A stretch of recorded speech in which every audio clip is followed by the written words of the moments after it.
everyone! Today I start my new job. Awesome!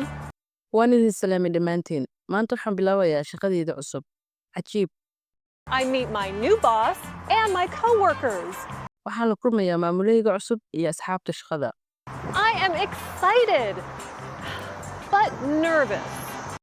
waan faraxsanahay laakiin sidoo kale waan walwalsanahay Here I go. aan aado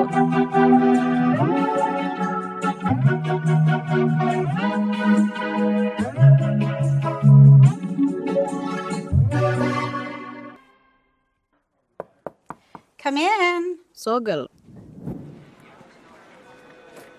Well, Anna, welcome. haye ana soo dhawow Thank you. mahadsanid I am your boss, Katie Weaver. But please, call me Katie. waxaan ahay maamulahaaga Katie Weaver laakiin fadlan iigu yeer Katie Thank you, Ms. Weaver. mahadsanid Marwo Weaver Just Katie. keliya Katie Sure thing, Ms. Weaver. hubaal Marwo Weaver Okay then. Are you excited? waayahay marka ma faraxsan tahay Yes, I am excited.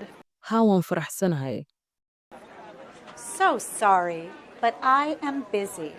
Please, meet your coworkers. waan ka xumahay laakiin mashquul baan ahay fadlan la kulan asxaabtaada shaqada But remember, they are busy working. laakiin xasuusnow waxay ku mashquulsan yihiin shaqada Sure. Thanks, Ms. Weaver.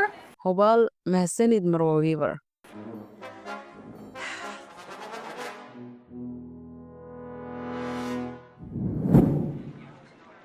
Hi there. I'm Anna.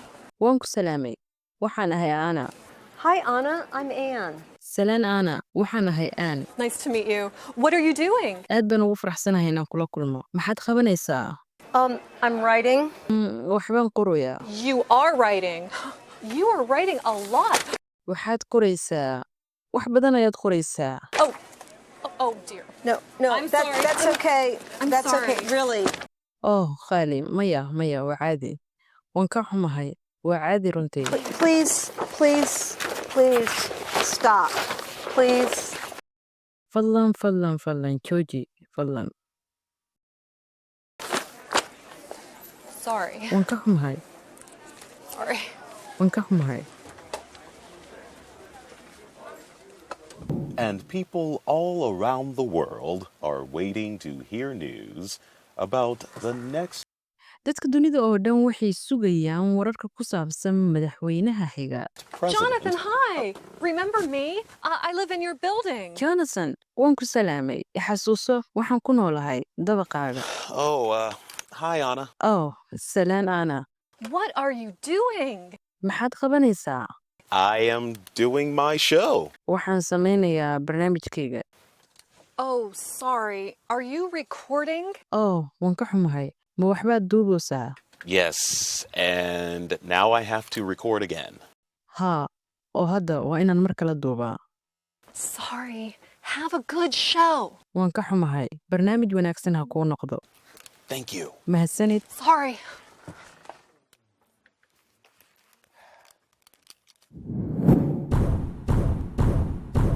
The word of the day is social. Social is hi. an adjective. ereyga maanta waa social Waan ku waa salaamay. sifo I'm Anna. waxaan ahay Ana Hi, I'm Amelia. waan kaa qaaday waxaan ahay Amelia Nice to meet you. waan ku faraxsanahay inaan kula kulmo What are you doing? maxaad qabanaysaa I'm reading. waxbaan akhrinayaa Are you reading the news?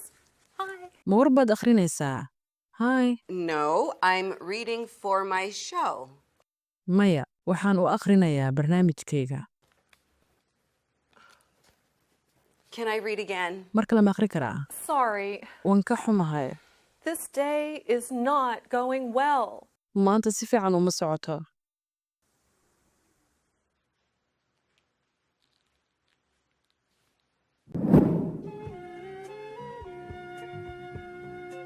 Anna. Hi. What are you doing? Ana hi maxaad samaynaysaa I bothering people, Ms. Weaver. waxaan dhiboyaa dadka Weaver.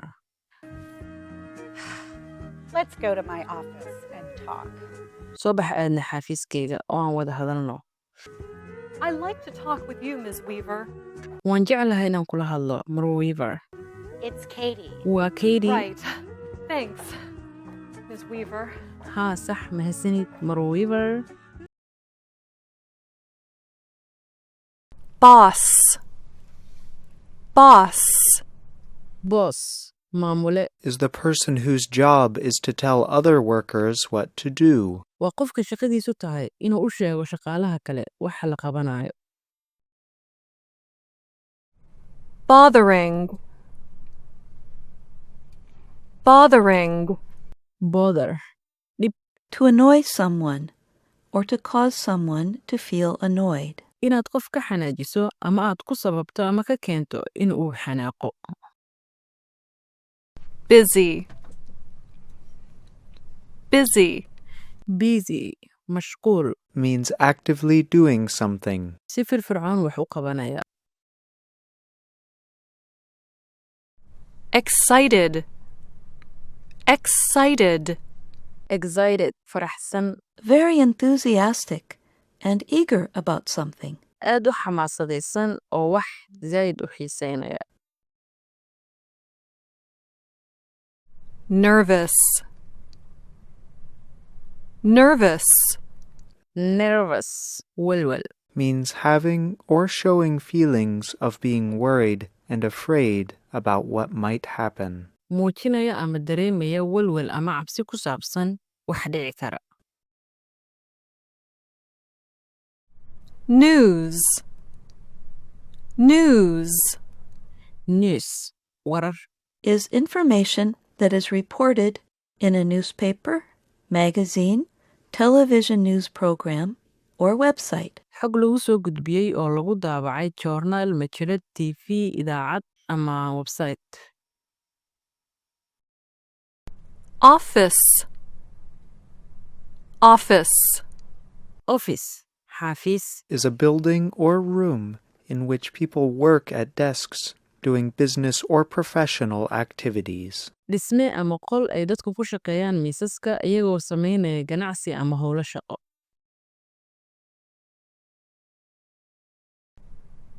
Reading.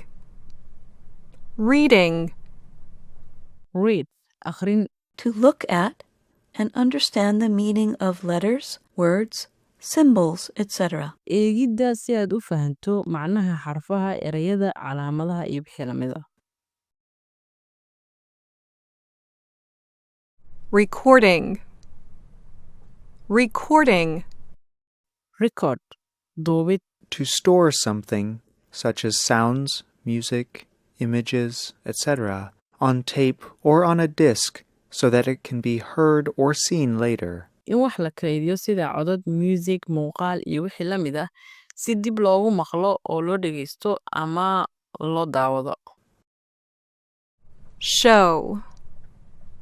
Show. Show barnaamij Is a television or radio program. barnaamij idaacad ama telefishin. Working. Working. Work shaqo Means to do things as part of your job. inaad qabato waxyaabo qayb ka ah shaqadaada. Writing. Writing. Right qor To create a book, poem, story, etc. by writing words on paper or on a computer. si aad u abuurto buug gabay sheeko iyo wixii la mida adigoo erayo ku qoraya warqad ama computer. waa hagaag cashirkii toddobaad ee ciwaankiisu ahay what are you doing maxaad qabanaysaa ee koorsada Let's Learn English. halaas ayuu ku ekaay intaa kulmi doona cashirka xig waxaan kaga tagayaa sida ay nabadgelyo. wasalaamu calaykum waraxmatullaahi tacaala wabarakaatu. nabada haada